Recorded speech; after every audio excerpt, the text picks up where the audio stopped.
I'm good day everyone. Today I want to sharing if your Autogate use more than 15 year, 20 year, some of the houses quite common. The push button switch is non-function because of the wiring.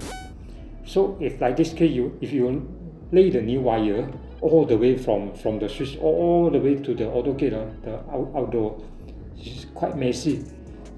Now we have a solution for you. This wireless push button. This is wireless mounting on the wall.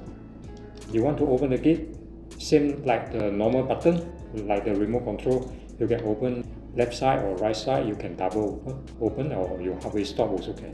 And also, if you use some model, it come with a panic alarm. And this is easy to replace the battery.